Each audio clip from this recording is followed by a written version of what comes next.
Crap, I'm on fire again. Hey, what's up everybody, Scotty here. Welcome back to another episode on Paladins. I'm just going to go over a few notes that was taken from OB42 during the dev discussion today on Twitch. A few of these notes is going to introduce Trovald. Trovald, just as all the predictions have said in the leaks, he's going to be able to steal shields and also give the shield to himself. His ultimate is very interesting.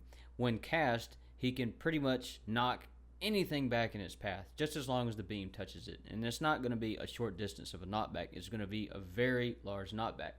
Probably one of the biggest ones we've ever seen before.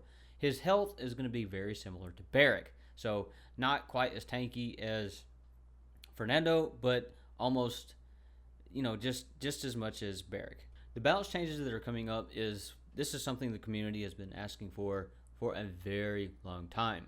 Aggression, yes, ladies and gentlemen, aggression is going to be taken away from the item shop for a limited time. They're going to introduce this later on, but they haven't disclosed what changes is going to be made. Healing will have no new items. However, Life Rip and Rejuvenate will now cost fewer credits.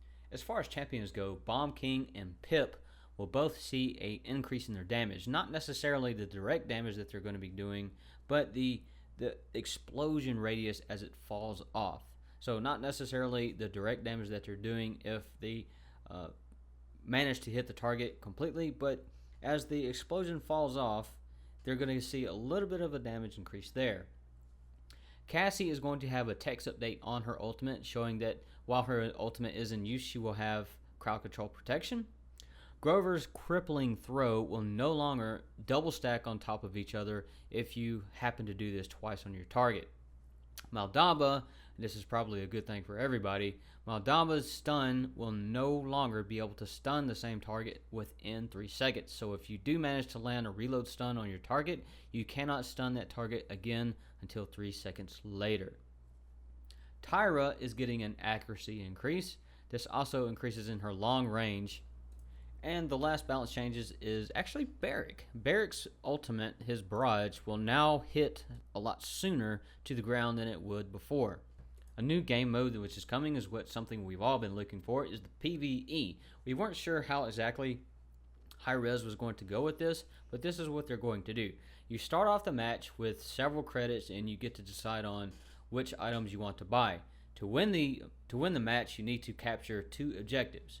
Now the enemies you're going to be going up against is 5 different variations of one single champion. For example, a Makoa, which will have a lower cooldown on his anchor, a lower cooldown on his shield, lower cooldown on his F ability. And each one of these Makoas would have an increase in health. So this is going to be a lot more challenging. And this is where we're going to bring it into the video for patch notes OB42. I'll try to keep you updated on anything else I'm able to come across in my social media network. So check it out. If you like this video, hit the thumbs up. If you don't, hit the thumbs down. Make some suggestions in the comments. Till next time, see you in the battlefield.